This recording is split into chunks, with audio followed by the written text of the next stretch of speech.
Hello and welcome. And today I'm going to give you an update about my long COVID, how I'm feeling. And yesterday I went to the immunologist. So it's like allergy slash immunology is a specialty. So I'm a physical therapist, if you don't follow this page.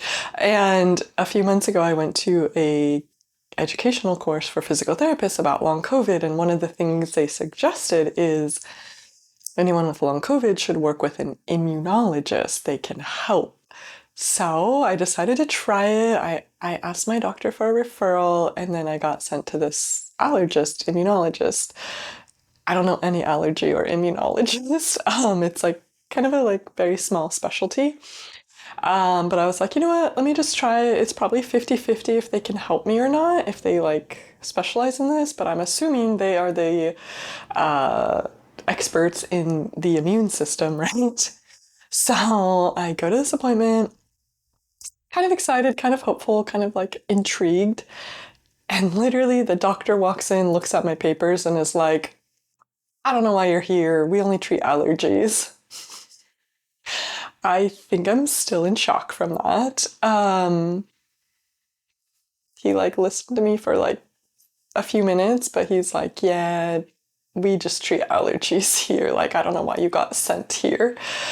Yeah, I'm still a little frustrated that I spent 2 hours of my day to go there, and my copay with my insurance is almost $100 for the doctor to literally walk in and say that, and that was it.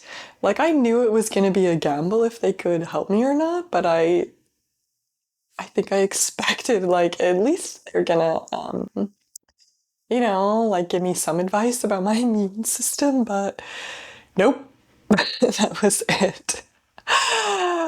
So yeah, I left there pretty frustrated. I definitely cried in the car on the way home, just out of frustration. I don't know.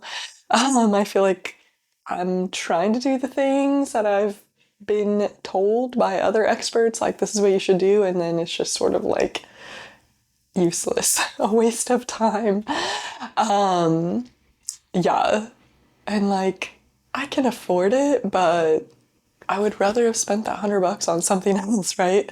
So a side note of our American healthcare system, if you live somewhere else, it's better and worse, I'm sure, in all the ways. But so in the US, we have PPO insurance or HMO insurance. So PPO can means you can pretty much see any doctor. HMO is your provider, your primary doctor has to refer you to whatever specialty, and your insurance just chooses a doctor for you.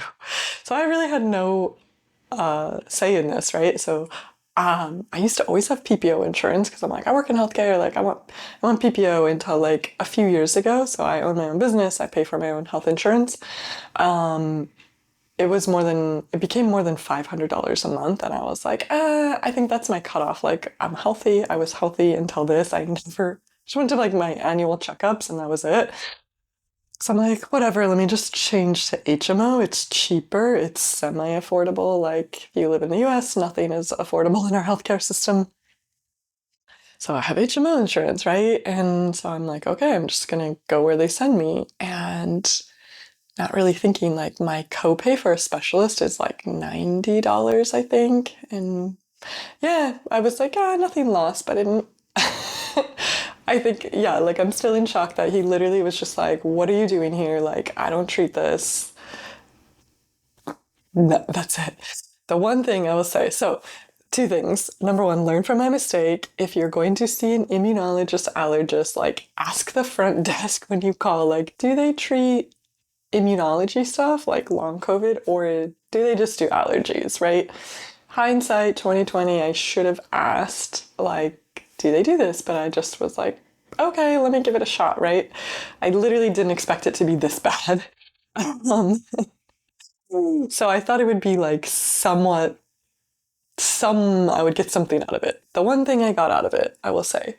So this is at Torrance Memorial Hospital. If you live in California, Southern California, maybe you know it. It's a respectable hospital in the South Bay. And it's a little far from me, so I spent 2 hours of my day driving there and back in traffic. But so the doctor I saw, who was just like, this is not what I treat, he's like, my colleague, who is an infectious disease doctor, specializes in chronic fatigue, even before the pandemic. So this guy's name is Dr. John Chia at Torrance Memorial. So I Googled him really quick when I got home, and it does look like this is what he's done for like more than 10 years. If you want to look him up on YouTube here, I just Googled Dr. John Chia Torrance, California, because I think there's some other John Chias out there, doctors. Like something in Singapore came up, and I didn't really look if it's him or not, but I saw some videos of him like giving lectures, it looks like at like medical conferences or something. I also looked up his reviews, and it's like 50-50. It's like a lot of 5-star reviews. People are like, oh my God, this doctor gets me. He listened to me. He gave me options. He saved my life, blah, blah, blah.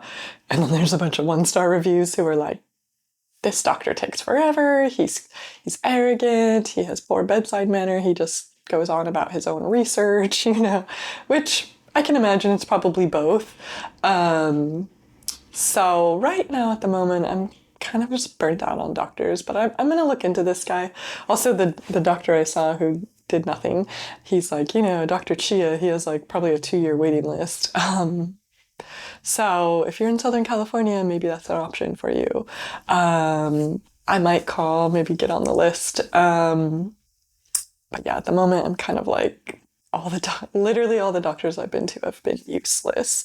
But I also saw my primary care yesterday, and she was like asking me about long COVID and stuff. And she's like, I know there's like these other meds we can try, like naltrexone and some other things.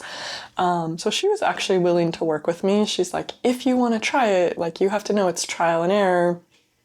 But if you want to try, like, let me know and come back and we can try these things. So honestly, I'll just probably stick with her rather than anything else.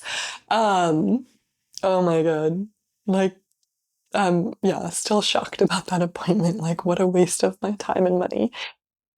But anyway, so other than that, I'm actually feeling pretty good, which is also why I'm kind of like not too disappointed about that appointment, and also kind of just like maybe I'm just gonna take a break from doctor's appointments.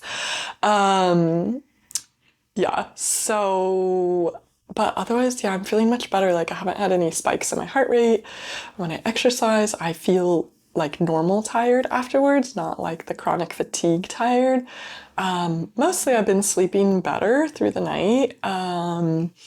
And on the weekend, I surfed 2 days in a row, which is like, I haven't done that yet, to do something 2 days in a row.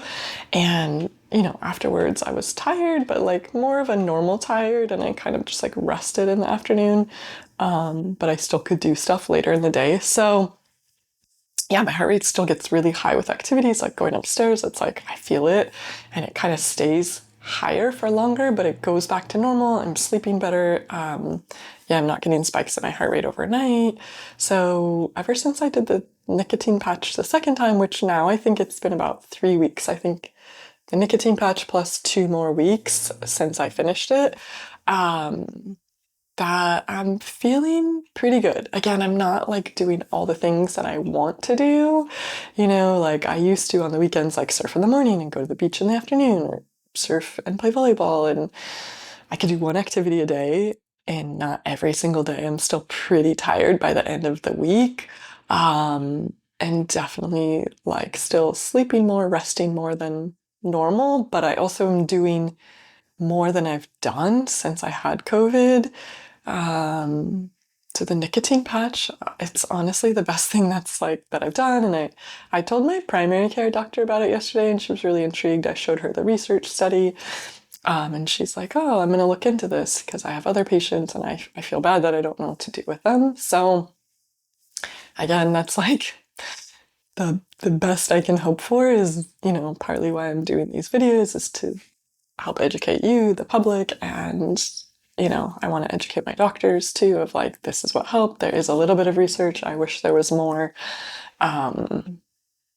Yeah.